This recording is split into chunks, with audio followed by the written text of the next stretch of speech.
Welcome to our series, our 2025 series on mental health in the Black community. My name is Sarah Taylor, and we welcome you here today.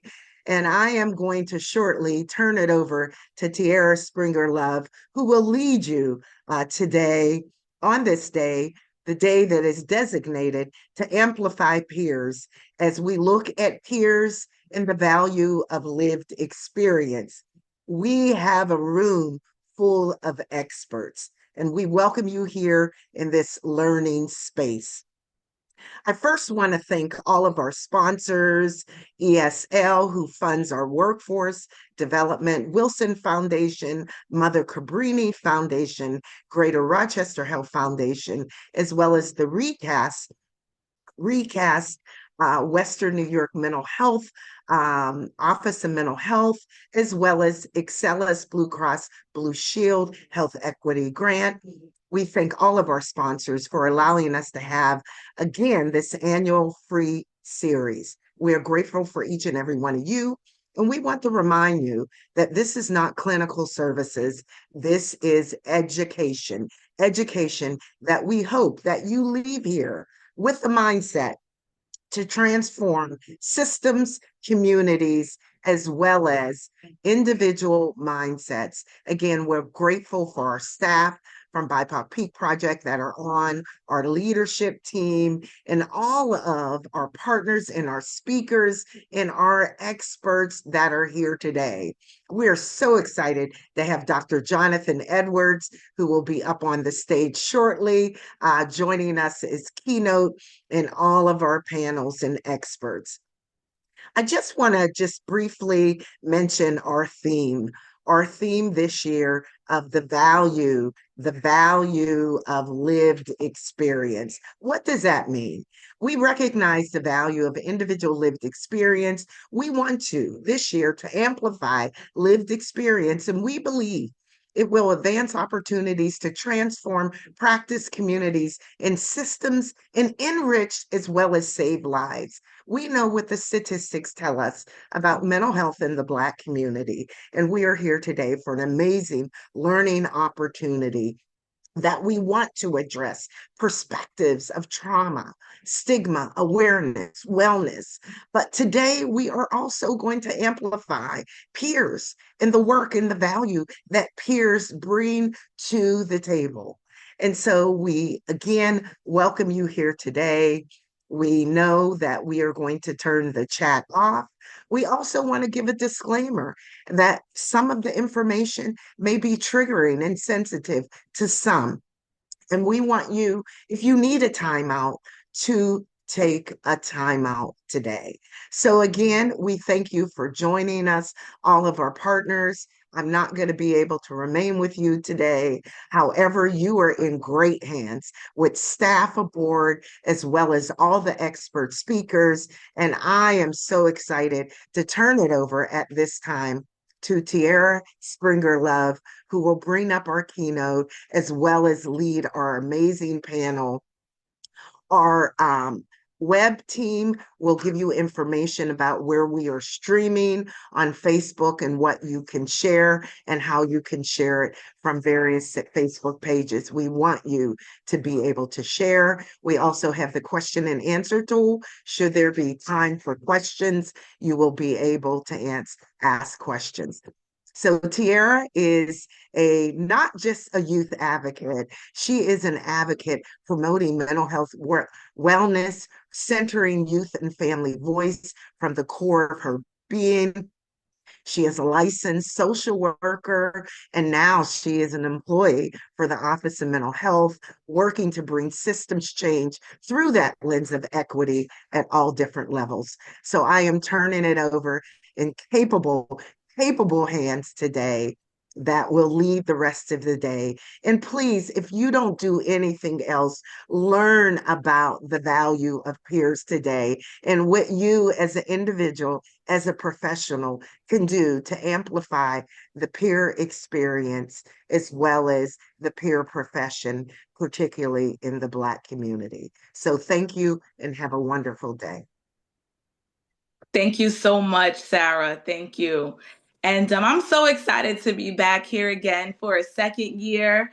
I was a moderator for last year, and as Sarah said, today's theme is recognizing the value of individual lived experience and expertise.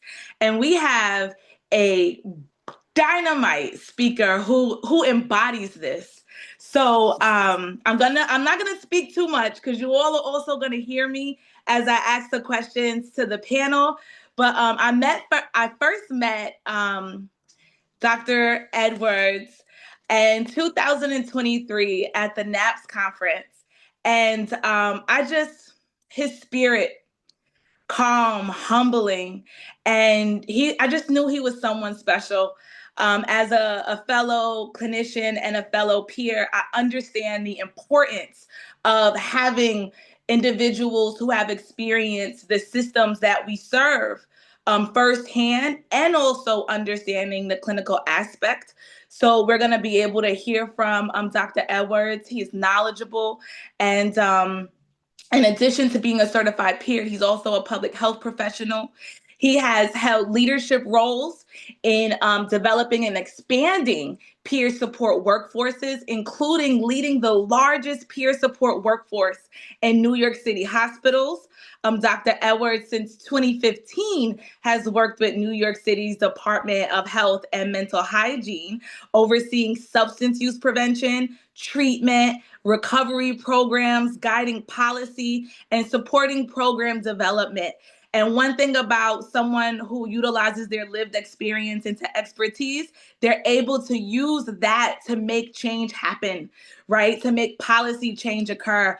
With over 30 years of personal substance use recovery, he bridges lived experience with professional expertise in peer support, social work, public health, making him a leader in this field, a respected researcher, a professor, and an author. He has published and co-edited works on peer support, contributed to national peer support guidelines, and advised on national policy and research standards. One thing that we know is we need more investments in peer support, and we need more research for those investments, and research that's led by peers. When we talk about evidence-based, the question that I always ask is, whose evidence are we talking about? And he's also a dedicated advocate and leader. He serves on multiple boards, including the New York Peer Specialist Certification Board and Behavioral Health News, shaping the future of peer support and recovery services. And I am honored that I have the privilege to welcome Dr. Johnathon P. Edwards. Thank you. Thank you. Good morning, everyone. And thank you so much, Tiara. I was so excited that I began to get nervous, and then I looked over and said, I better unmute myself before I start speaking. And I'm glad that I did that. Anyway, it's really wonderful to be here today. Thank you so much, Sarah Taylor, for organizing this annual event. And good morning to everyone. Thank you for being here with us on Saturday mornings. There's so many different things people can be doing, and you chose to be here. So thank you so much. I'm going to share my slides, and I just really like slides as visuals and guides, sort of to help keep me accountable and to present a framework. So I'm going to do that.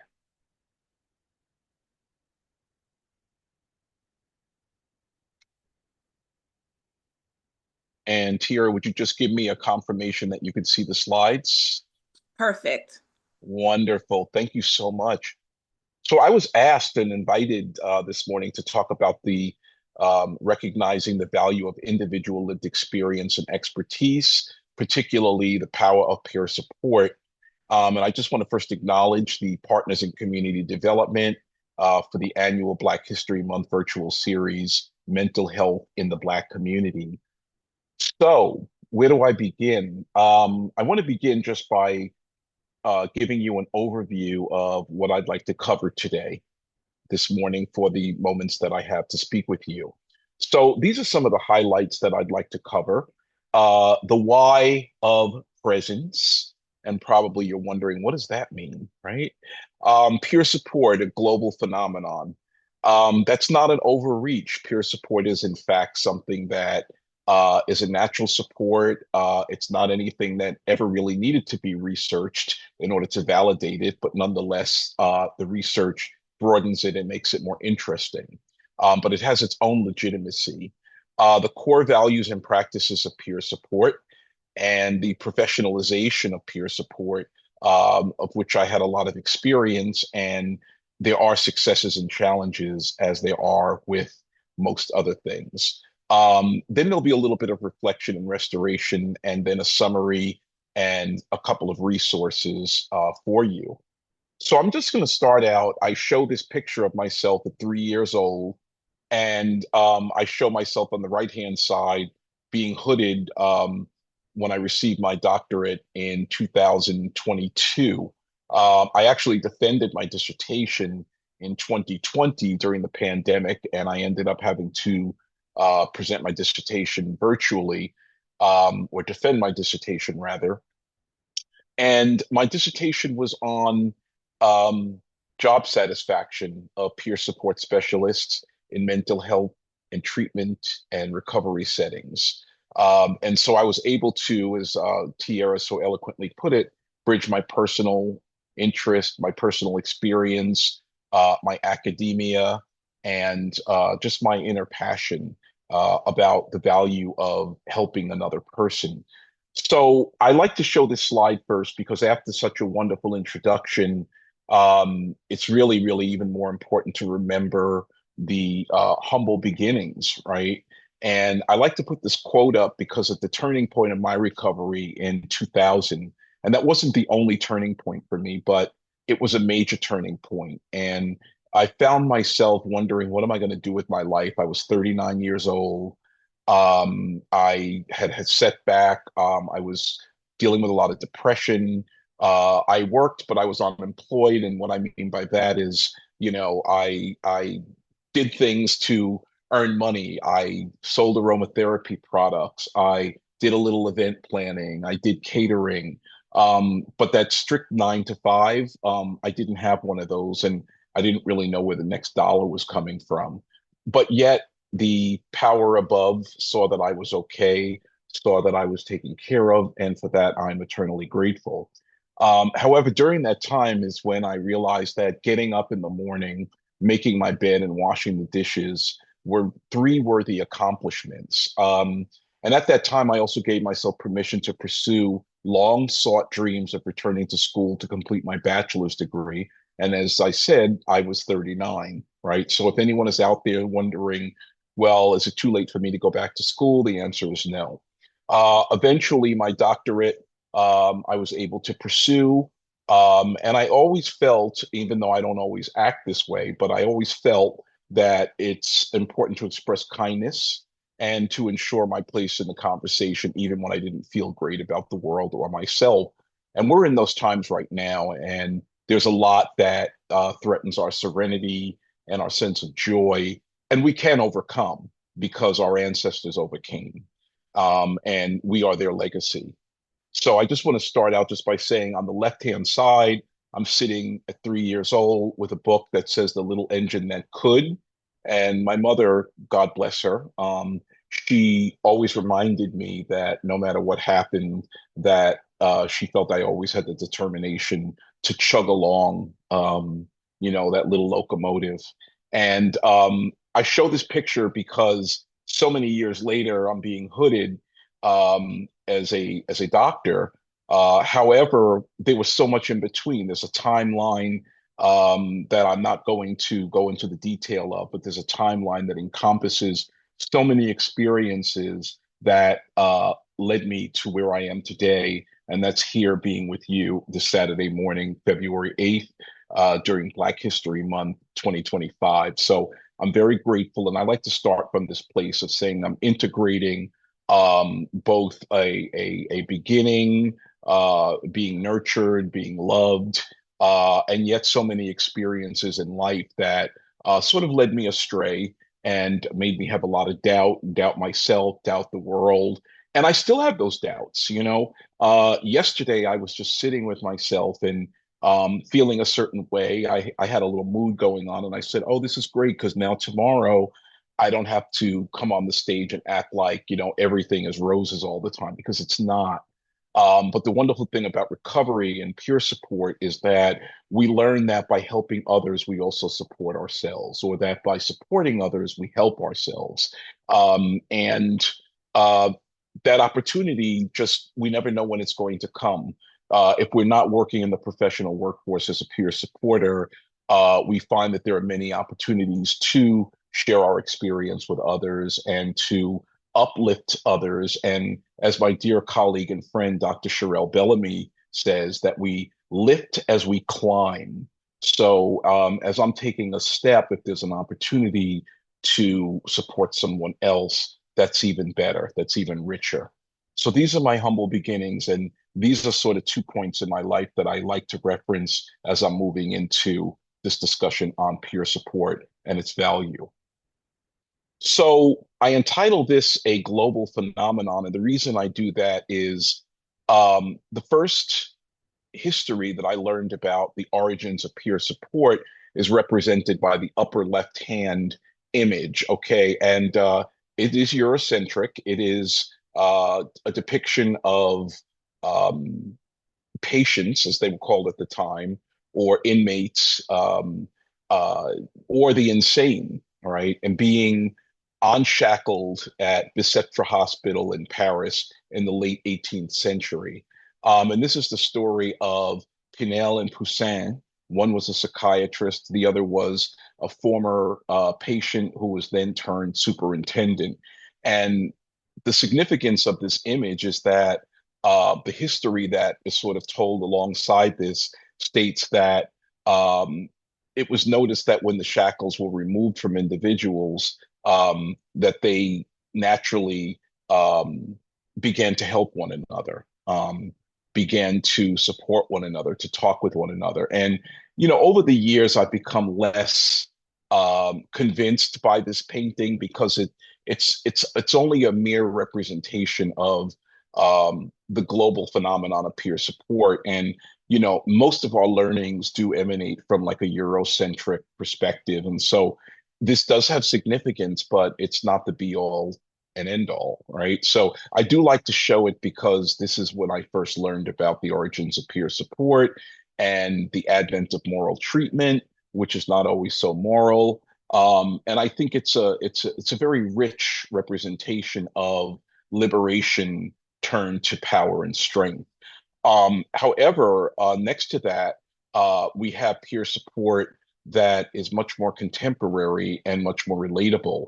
And I learned about the friendship benches and the grandmothers in Zimbabwe only about 5 or 6 years ago. And I haven't extensively researched it, but I have read enough to know that there's a Black psychiatrist, and I don't know his name offhand, but he wanted to sort of help address I guess, the unavailability or the dearth of mental health services to individuals in this region of the world. And he did a pilot called Friendship Benches. And it was found that these grandmothers who had a lot of wisdom, had a lot to share, were utilized in this pilot study. And the idea is that if anyone needs support, they can just walk up alongside and take a seat at the bench and just talk, not talk in a clinical sense, not use highfalutin terminology, or really even have to declare oneself as ill, but to talk about problems. And there's a term that I wish I could remember, and it has to do with the grandmothers coined this term, and it translates to thinking too much. And they decided to use that term as opposed to saying mental illness. And so I know the New York City Department of Health and Mental Hygiene that I'm employed by did a pilot of friendship benches some years ago. But this concept is very believable and very relatable because this does not have to be legitimized. This does not have to be funded. I mean, you need a place to sit down. And it really is that simple, that the opportunity to support someone does not have to be something that is authorized. We innately have that power to help others. And we've done it in some of the most oppressive situations. And so I think this is a very powerful example and really a demonstration of how attainable peer support is, the opportunity to give and to receive. Next to this, we have a group of Latinx graduates. And the name given to individuals in the Latinx community that support one another with similar issues, problems, or challenges is called promotores. And I think there's supposed to be an accent over the A, and I forgot to include that. So I just want to acknowledge that. But promotores is, let's just say, a Latinx manifestation of peer support. So I always like to show that. I'm going to skip this lower left-hand picture for a moment and just go to the center one with the two individuals talking with one another. And it says underneath military combat. So I didn't know how else to summarize that, but this really represents the presence of peer support that's utilized among veterans, veterans of the armed forces. And there's research by the Defense Centers of Excellence that talk about the value of individuals helping each other, particularly when they come back from combat. And so that's why I called it military combat. Many people who have served this country end up dealing with PTSD. Sometimes there's a lot of shame around that. Sometimes there's a lack of services. And in addition to the formalized care that we hope is available to people, peer support continues to be invaluable. And on the right-hand side, we just have a men's mutual support group. And this is more generic, and I included it because it's to really amplify the point that I'm making, that peer support is, at its origins, it's non-monetized, meaning it doesn't require money for it to happen. It's non-hierarchical, which means that nobody's the boss and nobody's, the underling. Everybody has innate equality. Even the facilitator. The facilitator has a role, but the facilitator is not above the individuals who are utilizing peer support. And we know that mutuality is reciprocity. It's a two-way exchange. It's parity. It's equality. And I really like the idea of mutual support because, once again, I can be supporting you and I can find that I'm uplifting myself, or vice versa. So I go back to the left-hand side, and I wanted to just save this for the final slide, or the final frame of this slide, because this is a picture of peer counselors at Kings County Hospital Center. And I do have to make a little bit of a correction because at one time, I did lead the largest peer support program in New York City, but there are other programs now that have grown exponentially. And so I have to find a way to modify that, because this was the largest peer counseling group or peer specialist group at the time. And these aren't even all the individuals. These are just the individuals who were present for this photograph. And, I'm very proud of it because I had the opportunity to work with these individuals for 4 years. And I always reflect on the time when I didn't believe that I had the capacity to go back to work and work a full day. And so another point in time that really helps me to realize the value of recovery and peer support. So this is just sort of an illustration of the different ways that peer support is utilized. And there are many others. Peers are utilized in cancer care, in breastfeeding, in substance use, as many of us know, and just in an education.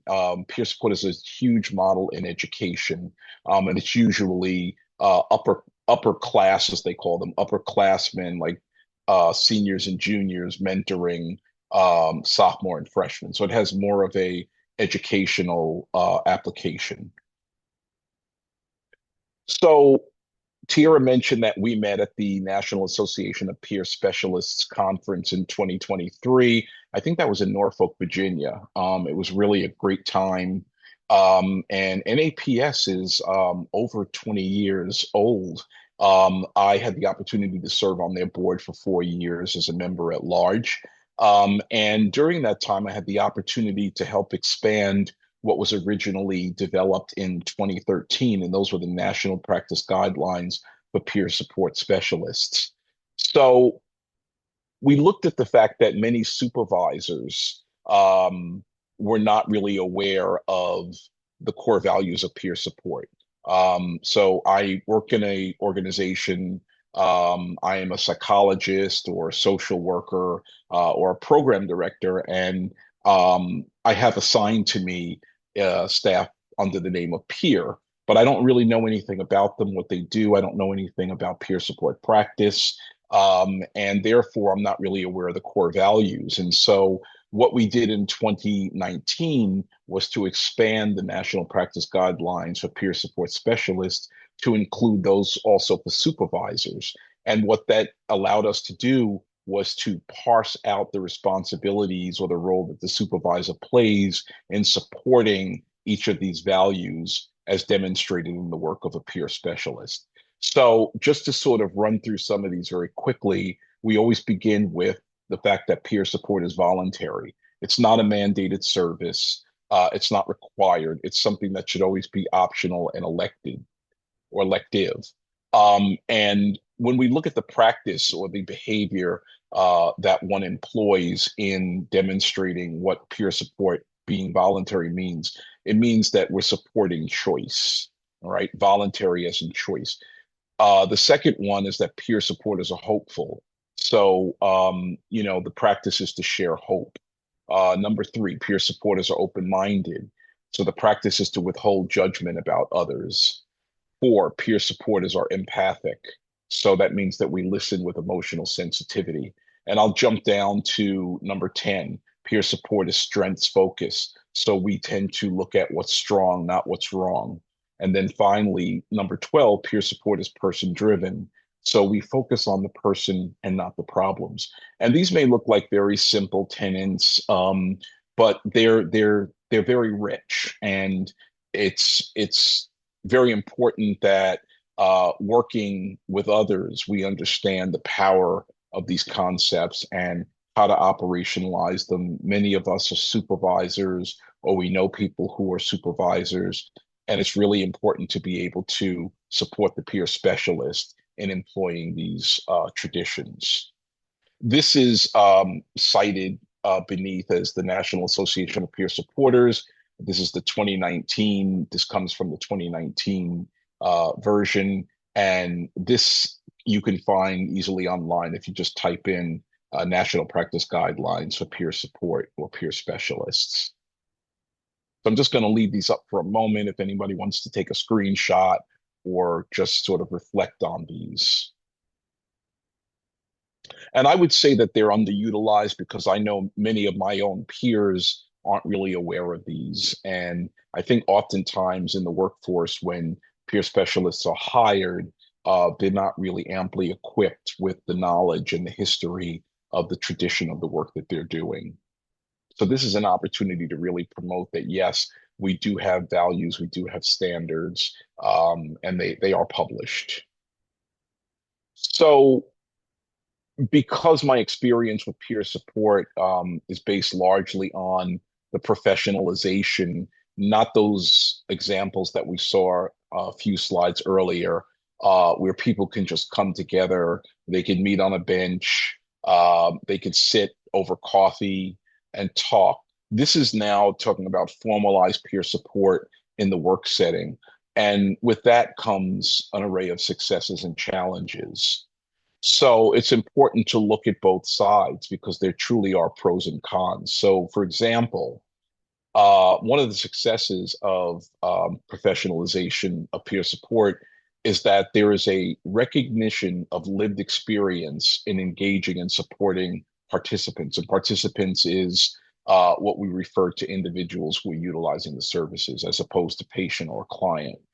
However, with that recognition comes this quandary where there's difficulty in defining and quantifying the unique characteristics of peer support.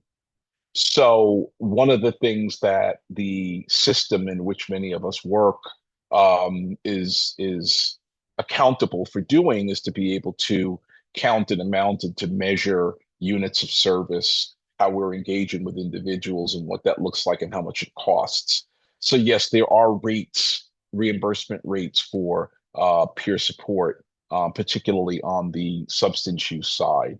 I don't know what the current rate is, but the work of a peer specialist is quantified in units of 15 minutes, so quarter hour. So there's a 15-minute rate and there's a 30-minute rate and a 45-minute rate. And it's the same with, social work and other disciplines that engage with individuals. And so in trying to quantify and understand what peer specialists do, it tends to bring up a lot of debate about the validity and the importance and what are they really doing. And, I think if we go to any other profession and we try to drill down and really measure what's happening, the process will be just as elusive and we'll have those challenges. But, when we're in healthcare and everything is driven by numbers and output and dollars, we're often held accountable for what we're doing.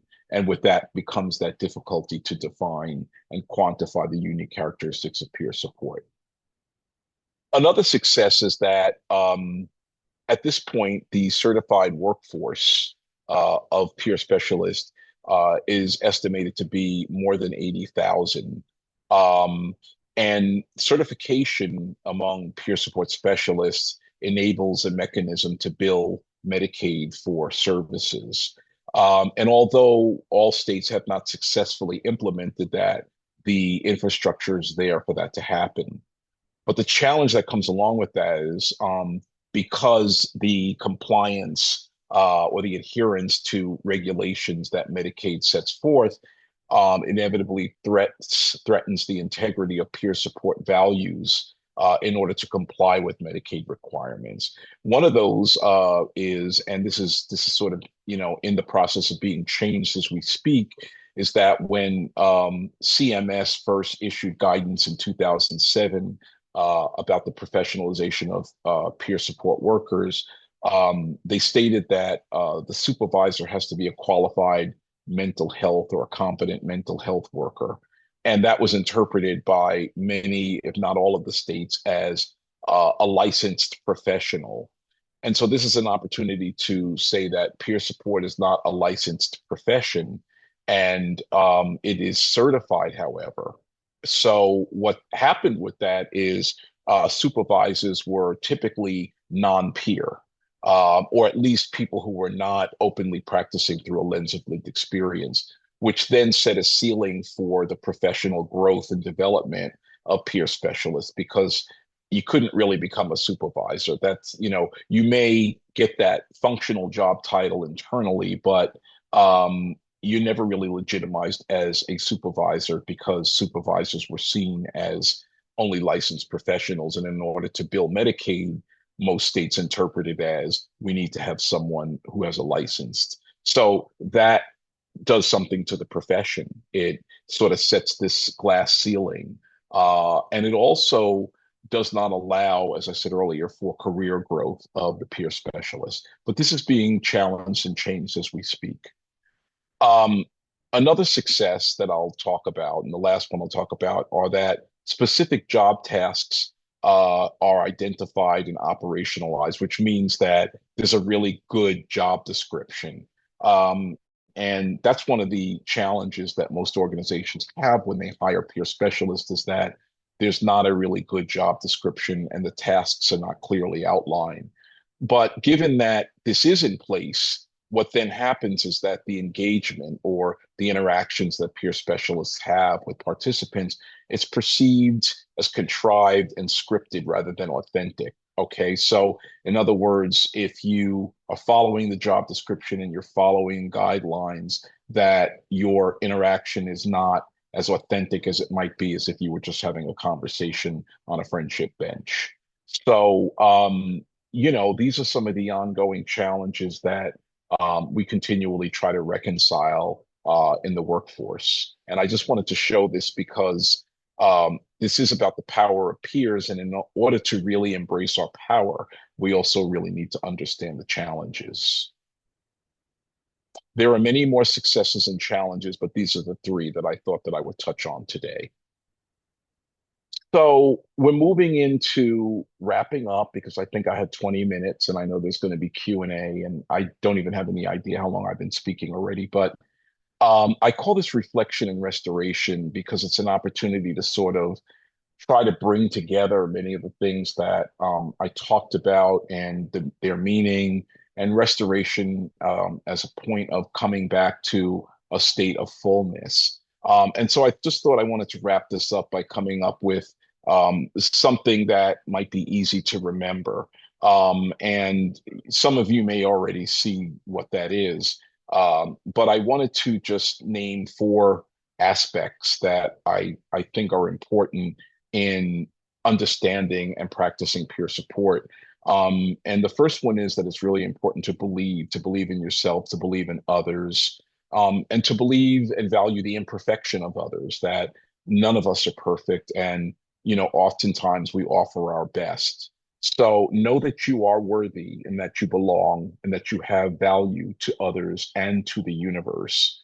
So it's important to have that belief. And it really helps even when we're feeling down because we do have innate value and we are not what we feel, but our feelings are real and they are ours. The second point is to engage. And that's in order to, a woman said this to me many, many years ago. And I wish I had time to tell the story about her, but I don't. But she just said to me, she said, in order to get into the ball game, you need to be in the ballpark. So decide where you want to go and then go there.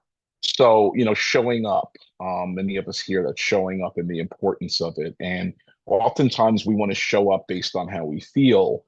And, life doesn't operate that way. And sometimes we have the luxury of not showing up, but showing up can be defined by so many different ways. It could be logging on to a Zoom meeting. It could be, walking into a room. It could be following through on something that someone needs or something that you promised to someone. So showing up isn't just always a physical appearance, but it does encompass that largely. And the third idea is to support. Supporting others is part of supporting ourselves, and we always have something to offer, sometimes just the willingness to listen.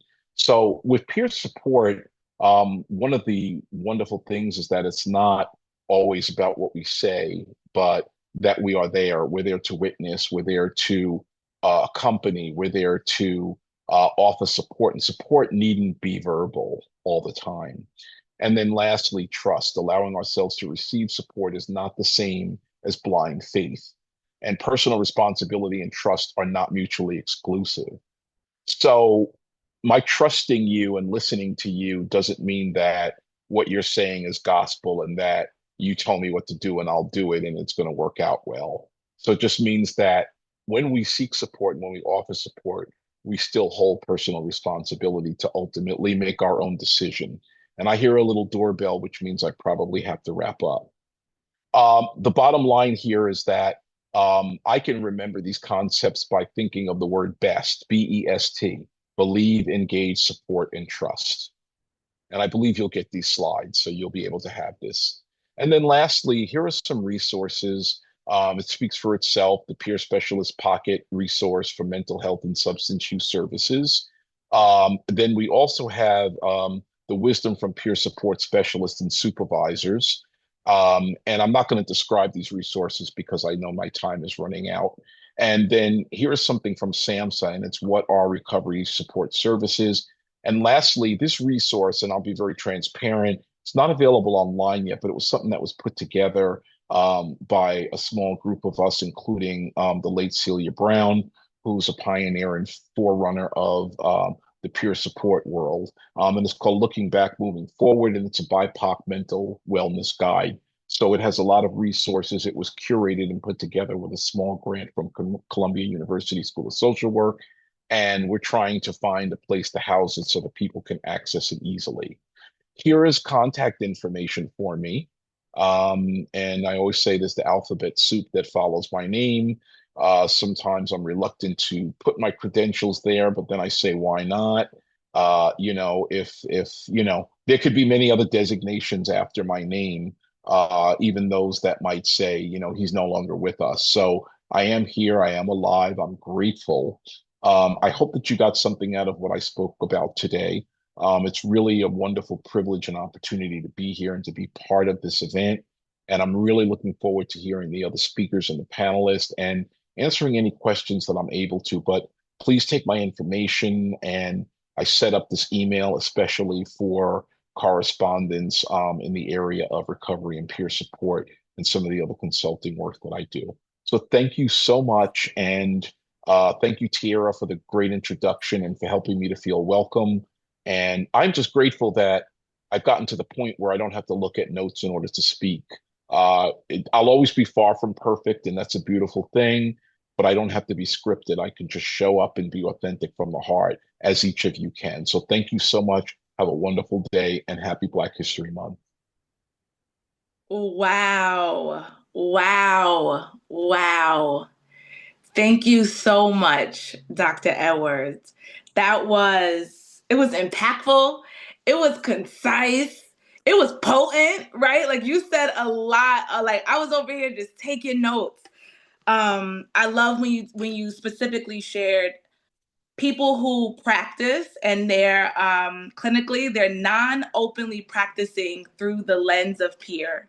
I've worked in spaces, clinical spaces, and people say like, "Well, I have a child that's going through the system."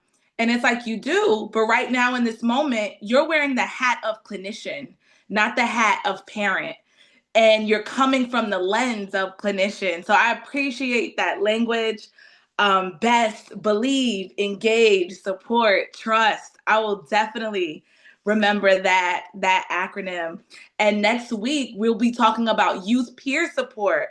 And as the former director of Youth Power, which is the statewide youth peer infrastructure, that entire movement is birthed out of this movement, right? And they're trying their hardest to marry themselves to what has already been created. As young people also have different experiences, and this right here, the work that you did with NAPS, it needs to be everywhere. It needs to be everywhere. So I want to say thank you so much for sharing yourself with us, for sharing your experience with us, and just keeping it simple, to the point, and in a way that we all can understand. And that peer support exists all over the world. It's not just here in the States, in New York, it's global, right? And it's in different languages. So thank you so, so much. So adding to that wisdom, we have a phenomenal panel that's coming up. And we ask that you all please turn on your cameras. Yes, I see your beautiful faces.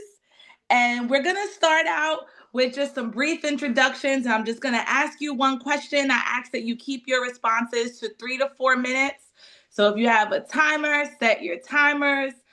Do what you can do because we want to end on time.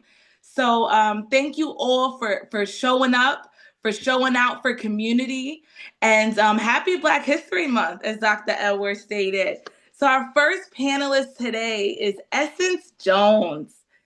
So Essence Jones is currently employed as the behavioral health specialist at Encompass since January of 2024.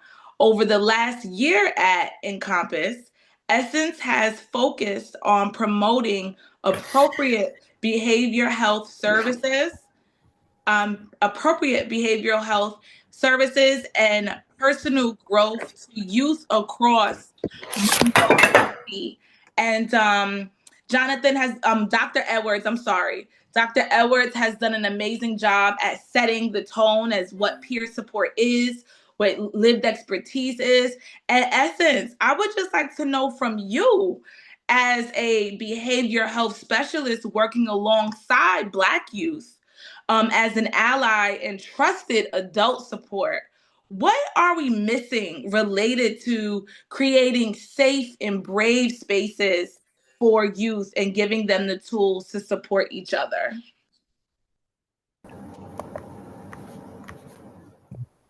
Good morning. Okay, I wrote some notes down so I can be brief.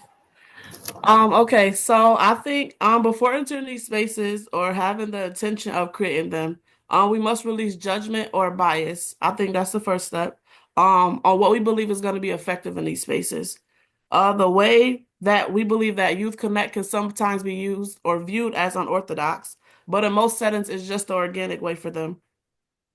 We ourselves aren't currently living or navigating their personal experiences, even though we could have experienced it at a previous time. Um, as a trusted adult, I think my job is only to set the foundation of the framework, but I just have to work alongside them to empower them to use their voice and lived experiences, because it is vital to the success within these spaces. Allowing the youth the ability to control the direction while I just steer the car, I feel like is the best partnership to have. And I think that is necessary because most of the tools are already inside the youth. They just don't believe in them. And I think the key takeaway is that more listening and less talking, I feel like is what has provided me with the more fruitful professional experiences being in these spaces. Thank you so much. I would have thought that you saw Dr. Edwards' notes before you crafted up that I said the question. same thing when he was talking. Right? Talked about believing, you talked about engaging, you talked about listening, right? Dr. Edwards talked about trust. What does trust mean? What does that look like? Thank you. Thank you. And just releasing judgment is something that you said, right? We're going to move our next question on over to Chris Rush. So Chris Rush is based in Rochester. Um, he is a results-driven leader with a passion for youth and community development. Previously, Chris served as executive director of the Champion Academy, where he guided strategic planning and operational management for a nonprofit supporting approximately 300 youth annually. And one thing we know, engaging young people can be challenging. So 300 youth unduplicated annually, that is a success. As you think about Black males, right? So this is for you, Chris, right? As a Black male, right? So as you think about Black males and trauma and mental health wellness, with the level of violence in our communities that impact Black males, what can we do to create spaces for them to heal and support each other through a peer model? And especially when you think about Dr. Edwards, the slide in the last square at the bottom right was that men support, that men peer support. What do you have to add to some of that? Well, thank you. I just want to say thank you for this opportunity to speak.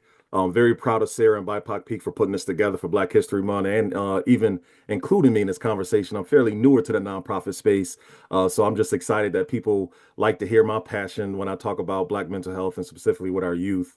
I think one of the things we have to do a better job at, and we're getting there, is just acknowledging the fact of the challenges that Black men in our community face. I think we continue as much as progress as we've done. We still it's kind of taboo. We still don't talk about it.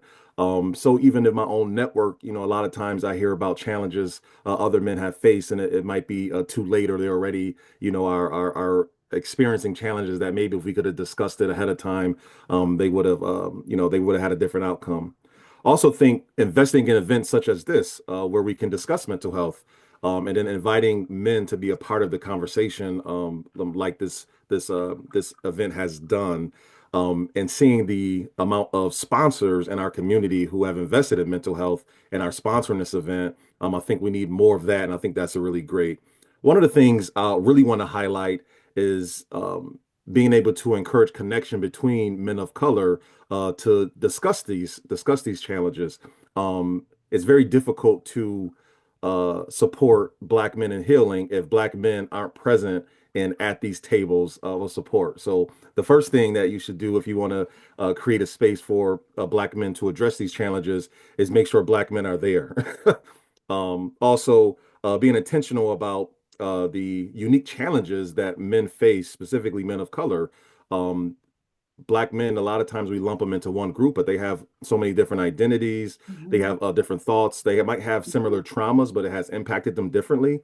So we have to do a better job at figuring out how we can navigate, how we can specifically engage them And I think about that when it comes to youth, because if you're working with youth and you're not doing some kind of digital media or technology is not involved in reaching them, then you're missing the mark a whole lot. So really understanding how we can get them to move that they best understand and receive it. And then one of the things I wrote down as well is just providing that safe space to talk about it. So I mentioned earlier, we don't talk about it. One of the things I often heard when I was running that youth program, and even today in my network of the men in my family or the men in my fraternity, is not feeling heard. Right? They continue to talk, they continue to say, and a lot of times they're shut out, or people don't want to listen to an emotional man talk about how they feel, right? We're just so used to putting on the cape and going to work or trying to solve other people's problems. So I think when you go around trying to figure out how to make or create this safe space, always have time to just make sure they felt heard. And then the last two things I'll say is not taking it personal. A lot of times when these peer support groups, because men have certain challenges, if they feel like they're not getting a certain reaction, or they don't feel like they're changing enough or they're opening up enough, this stuff takes time, right? A lot of times the challenges that men have faced and the traumas they have, it's built up over years and decades sometime. So it's not going to be fixed over a 6-month program. It might not be fixed over a weekend. And, a lot of times you do these workshops and we get men together for 3 days and like, oh, okay, now everything's fixed. So understand that it takes time. Understand that we have to be patient, and then not to take it personal as a peer support person. Just continue to nail at it and give the best you can every day. Thank you. Thank you so much. It takes time listening, right? One thing that the keynote so eloquently stated was about like, what does it mean to have collective wisdom? Like, what does it mean to listen to a young person, to have choice, right? And not just young people, just people in general, right? When we think about creating safe spaces, you said it. Representation matters. Why would I come to something and there aren't people that look like me, that speak my language, that dress like me, that eat the food that I eat, right? You talked a lot about prevention, right? Like let's prevent this from happening and creating these type of environments and these type of spaces that Sarah has been pushing forth for a long time now. And I also love, Chris, how you talked about youth as a culture, right? So like youth is a subculture within the culture we live in. So if you do want to connect with that particular culture, you got to have an Instagram, you got to have a TikTok. If you don't know, you got to figure it out, hire somebody that does, right? Because this stuff is not easy. I'll tell you that. I Oh yeah, tried it's, it. it's too many to keep up with at this point, You gotta keep up. but it's You necessary. gotta keep up. So thank you so much, Chris. And I want to move on over to Imari. And I know Imari, you have a wealth of experience also working with young people, working in the DEI space. And Imari has I've worked with Imari. Imari used to be the regional youth partner at Families Together in New York State, which I know BIPOC Peak has done a number of things with. And they also hold the Youth Peer Advocate and Family Peer Advocate credential. So if that's something you're looking into, that's where you will go to get that done. And Sarah Taylor has a program that supports you with navigating that process. And since then, I know Imari has done a lot of work when it comes to being a civil servant and ensuring that equity and inclusion is included in mental health policy. And you can tell us a little bit more about that as you share with us your response to this question. The health and human service profession is not a field individuals enter for the pay. And sad to say, sometimes it doesn't matter how many letters you have behind your name, right? From a state lens, as someone who is employed by New York State in the Office of Mental Health, how can we improve opportunities to amplify and promote the peer support profession in diverse communities, Imari? Yes, thank you, Tiara. And good morning, everybody. So I believe like a key part in this, from a state lens, is partnering with grassroots and community organizations that are already serving diverse communities. I think that we have to continue to meet people where they're at. We have to continue to reach them in their natural environment, in the communities that feel affirming to them, which I think really helps to reduce stigma around receiving services and to show community members that regardless of what you're going through or what you've been through, you can utilize your expertise because that's really what it is expertise to help the next person. So by leveraging, I think, our networks, we can amplify awareness about the peer support profession, which promotes not only culturally competent but diverse services that take into account what people actually experience. I think to speak to the impact piece of it, because yes, it's not always the most profitable career to start into. But I think when I think about the impact of it, it really changes my perspective of like what I'm making to what am I doing. So when you're driven towards community, when you're driven towards development, when you're driven towards healing, it can really be impactful to connect with people who are interested in this work. So leaning into that impact piece of it, I think is important.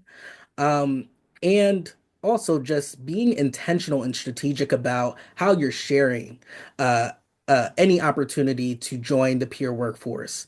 For myself, I came into youth peer advocacy through a Facebook ad. I did not know about this profession, and it was something that was happening in the city I was raised in my own community.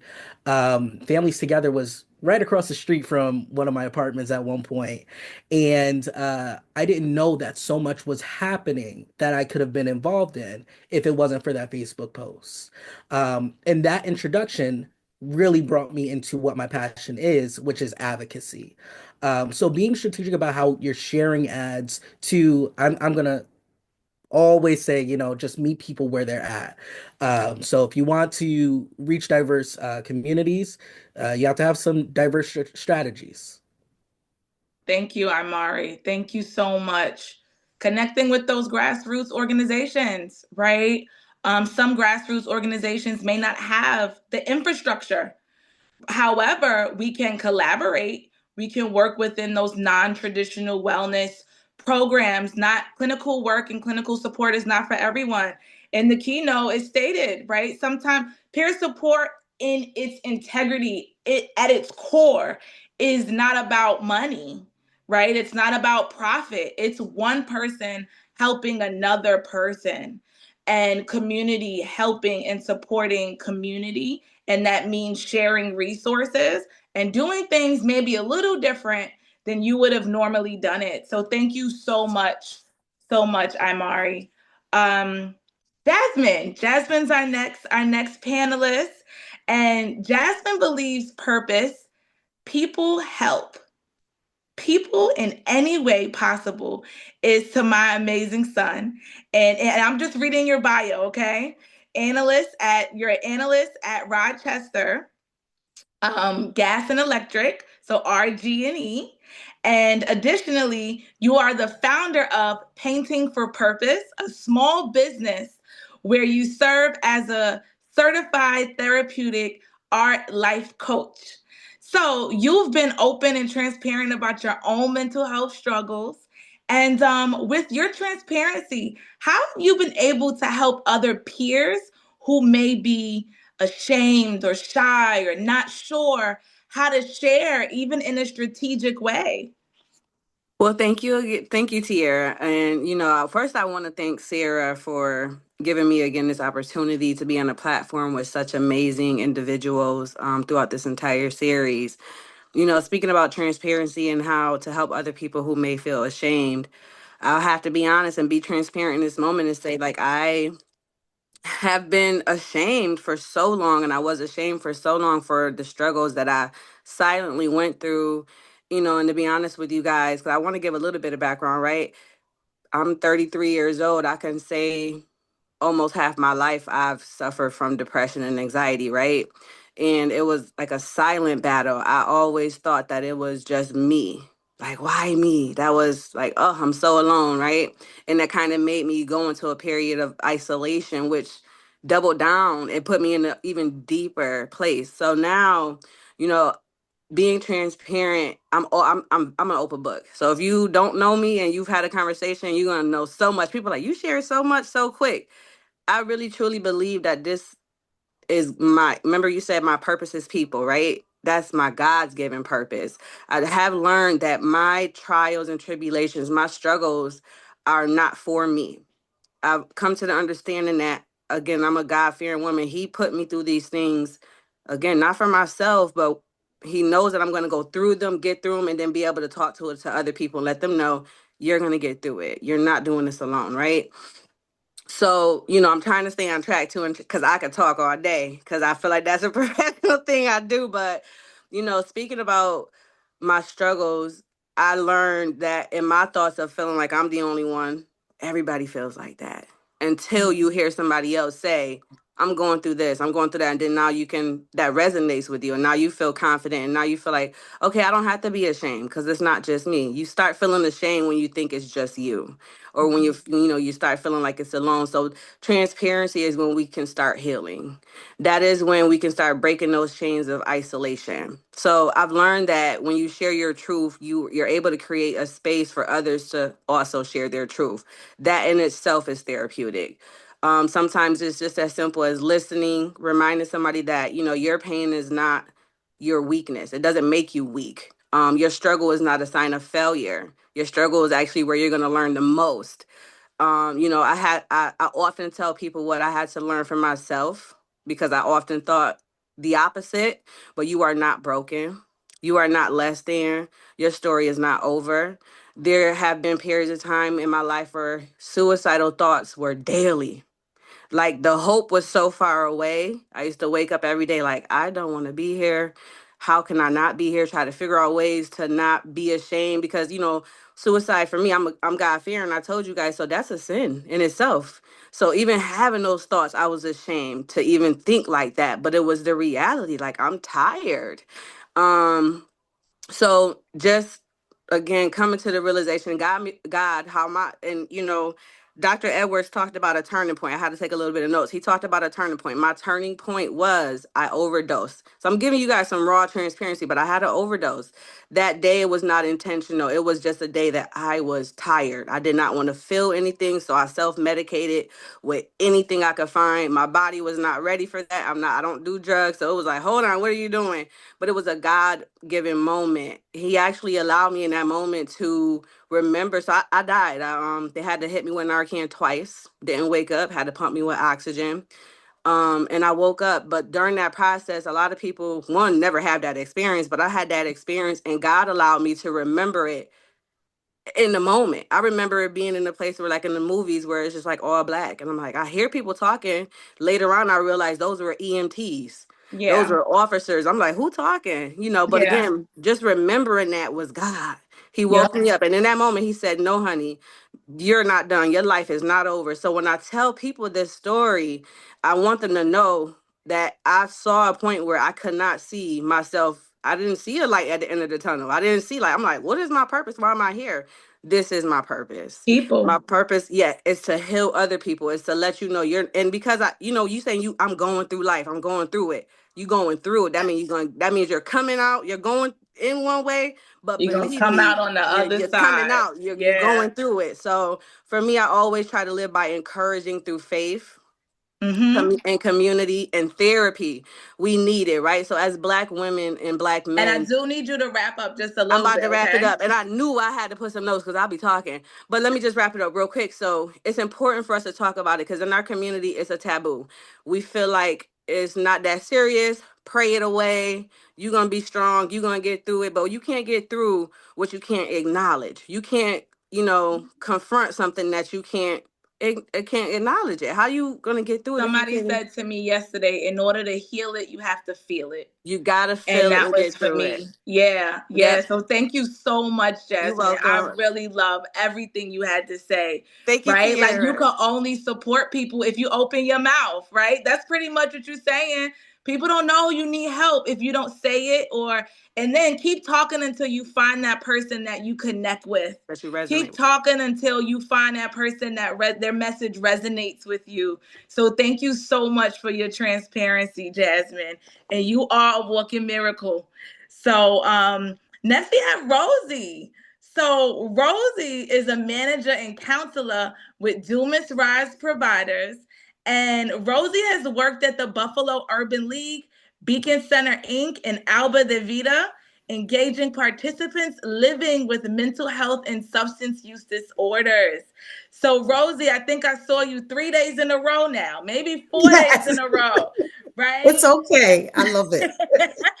So my question for you is, since you've worked in so many clinical settings, what value do you believe youth and family peers can add to the clinical setting and behavioral health service continuum?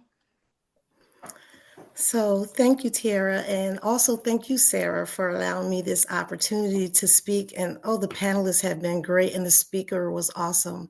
So in answer and responding to the question, I think that one of the most valuable things that peers add is just this brown skin.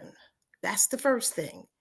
Because when you're introducing peers, the receiver or the participant or the youth or the family, they're looking and they're saying, hey, this person looks like me. I'm going to get some help. I'm going to be heard. They're going to understand me. They're going to get me. So that's very important for them to know that we walk in this skin like they do. The other thing is the connection of mental health and peers, right? We both have our roles, if I could say it that way. So the mental health, we're looking at assessments and diagnosing and treatment planning and developing goals with clients and looking at evidence-based practices and, all of those kind of things. Whereas the peer, the role, like the sister just said, is being authentic and testifying, telling your story over and over again, which brings so much value to the peers and what they do, what their work is like. So I look at that and I say to myself, okay, so we do all these things, the assessment and treatment planning. The client comes back 2 weeks later and they sit in front of you and you say to them, okay, so, we were together 2 weeks ago. How are you feeling? What's going on? Tell me why you're here today. Tell me what you need from me. How can I help you? And the person on the other side of the desk looks and says, I need housing. Or I need a note for my daughter's school. She's going through some things. Or I'm going to court in 2 weeks and I don't know what to do. And there you are with that connection with peers and the mental health, because the peer comes right in. I have never worked with a peer that didn't just take off running and do what they do. So, and again, going back to that lived experience, hearing from the peer, yes, I've been through that too. You can get through this. This is something that can be taken care of. So it's good to have that connection and that blend. It's sweet for our community. It is what we are going to have to continue the mental health and the blending of peers. And I will also add with our youth to not only engage them and educate them and guide them, but also pass the baton.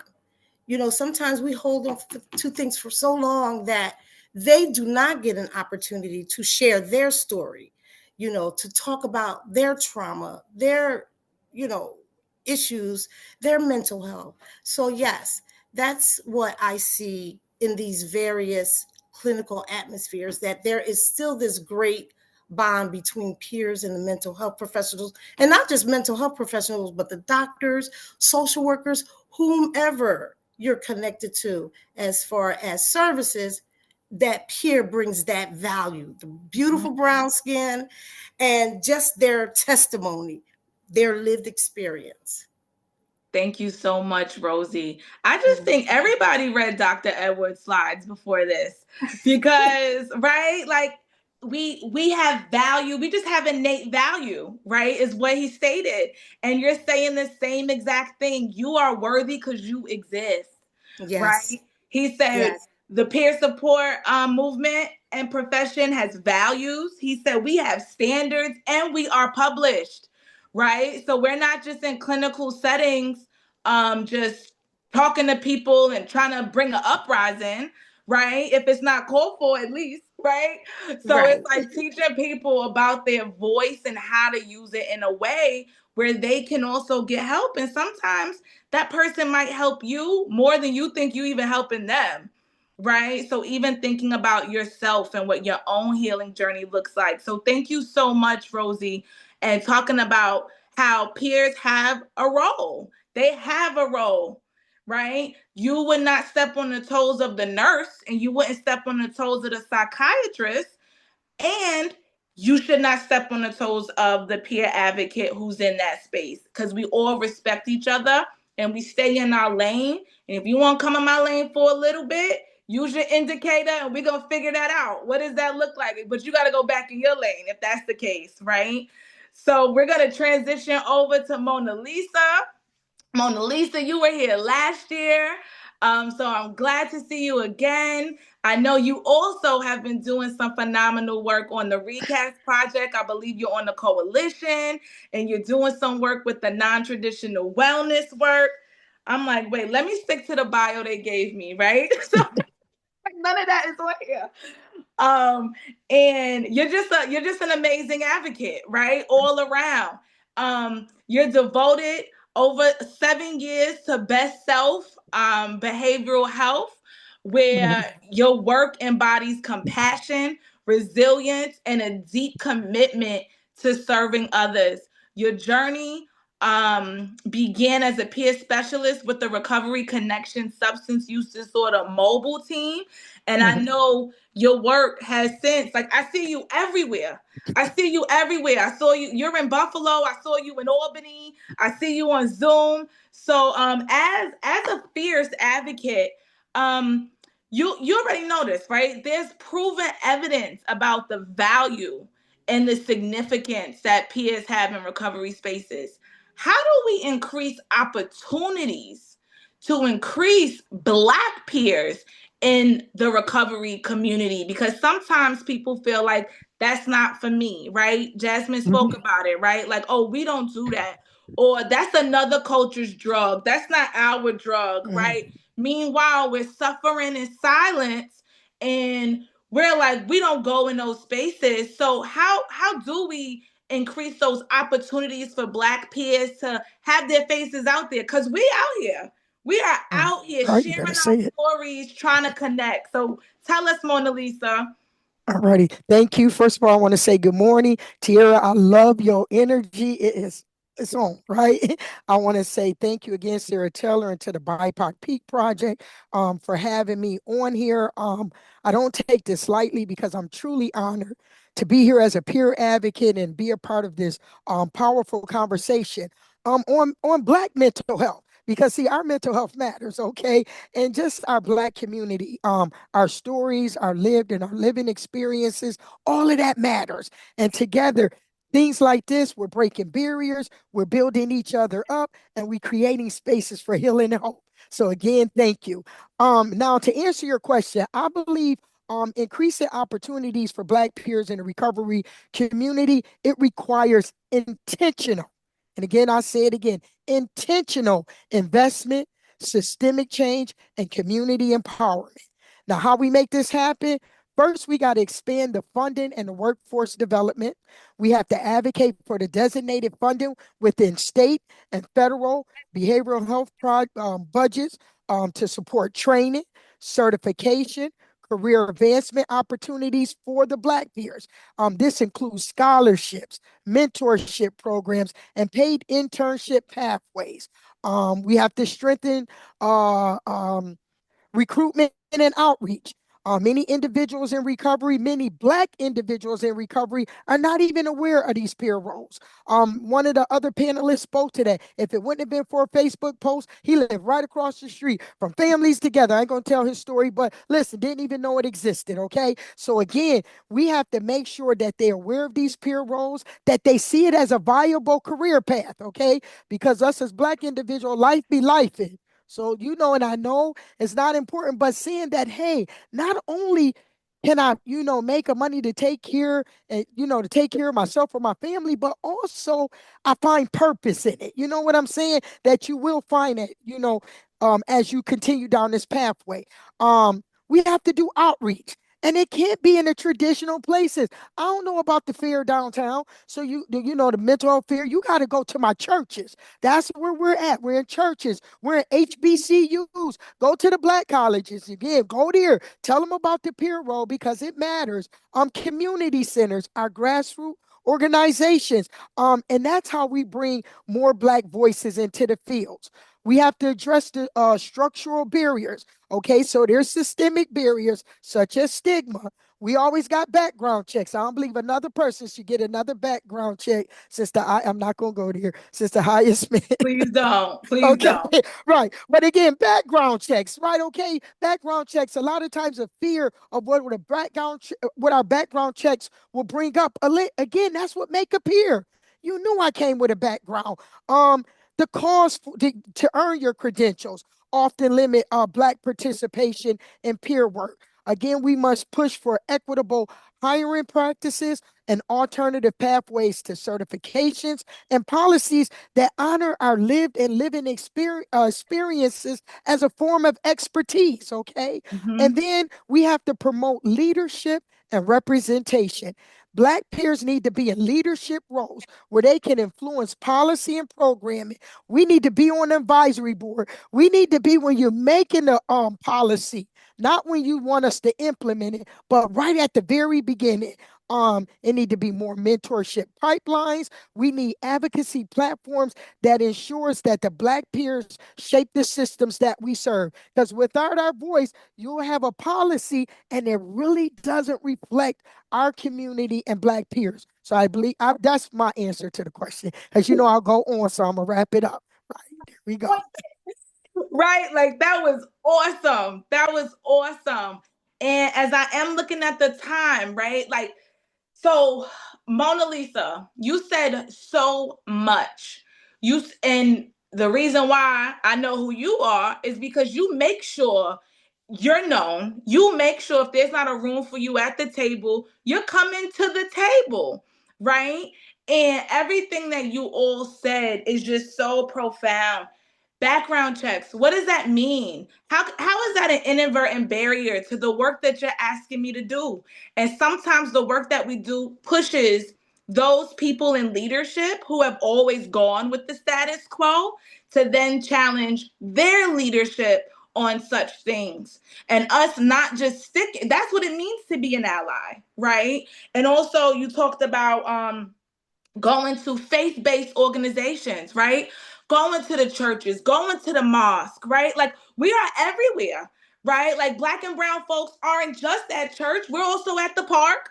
We're also at the bingo spot where we're going at the senior center, right? Like thinking about what does it look like to meet people where they're at, not just emotionally, but physically, right? Spiritually. What does that mean? Are there individuals who are over at the Black-owned yoga studio that very rarely get the attention that they need? Are they in the park doing movies in the park? What does that mean? And all the Black folks in New York State are not in New York City, right? I am a Queens girl. I am a Queens girl through and through. I currently live in Albany, and I will admit my ignorance. I did not know there were so many of us beyond Poughkeepsie, right?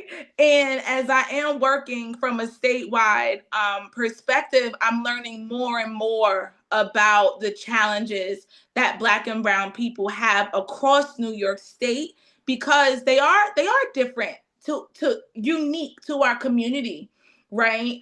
And just because I'm from New York City and I'm Black doesn't mean I have the same experience as someone in Monroe County who's also Black. I facilitated a youth event out in Rochester. And wait, can you guys hear me? Okay.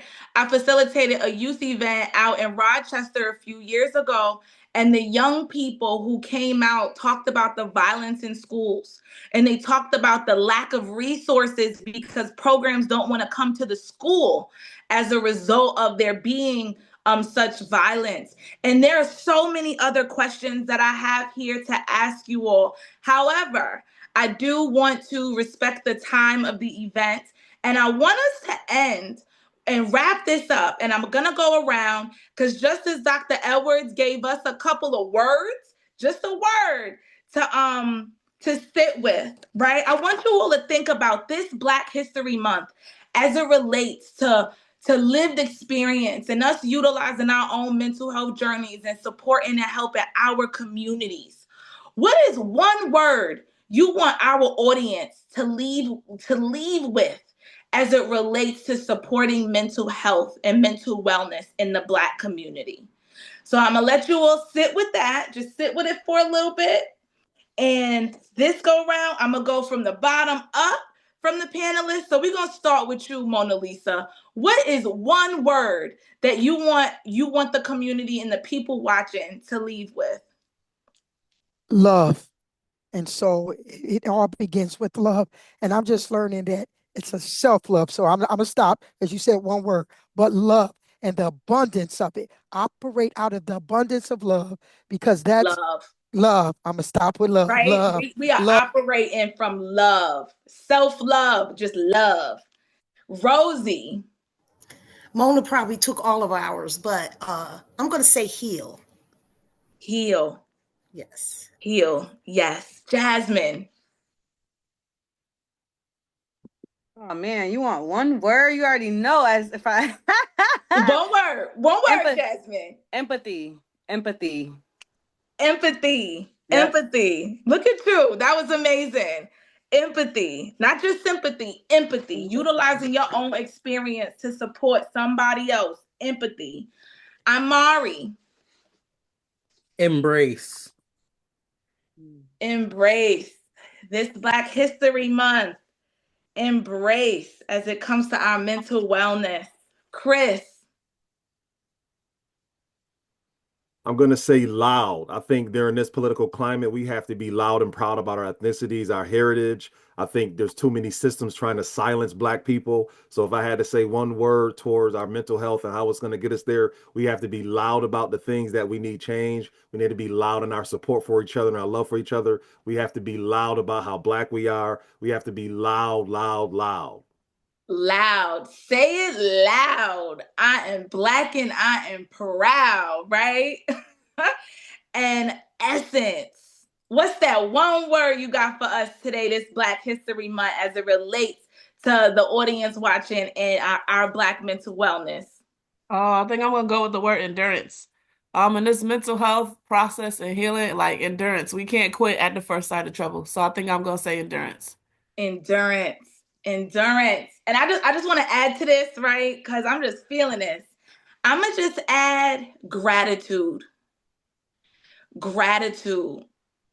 Gratitude. Any day above ground for me, and I can live to fight another day, is rooted all in gratitude. So Dr. Edwards left us with believe, engage, support, and trust. And the team here is leaving us with love, heal, empathy, embrace, loud, endurance, and gratitude. I want to say thank you all. Thank you, BIPOC Peak. There is an evaluation. There's an evaluation that we ask that you please complete for today's session. The evaluation is in the chat. The link is in the chat. And look at that. We left with what? 3 extra minutes. We giving you guys 3 extra minutes. So if you want to put your contact information in the chat so people could reach out to you, connect to all the wonderful work that you are doing, especially if you all have any events coming up for the remainder of Black History Month. I know BIPOC Peak, this is a series. It is happening every Saturday. Next week, we are talking about our young people and youth advocacy. The week after that, we are talking about non-traditional wellness, how we know clinical supports don't always work for our people, but we're gonna have a dynamite panel that's gonna talk about what that looks like in our communities and how some of these clinical supports can work collaboratively with non-traditional wellness providers. So I want to thank you all today. Thank you, panelists. Thank you, sponsors. And thank you so much for the tech support in the back. You have been amazing. This has all just been so awesome. So I want you all to have a beautiful rest of the day. Happy Black History Month. And thank you, thank you, thank you.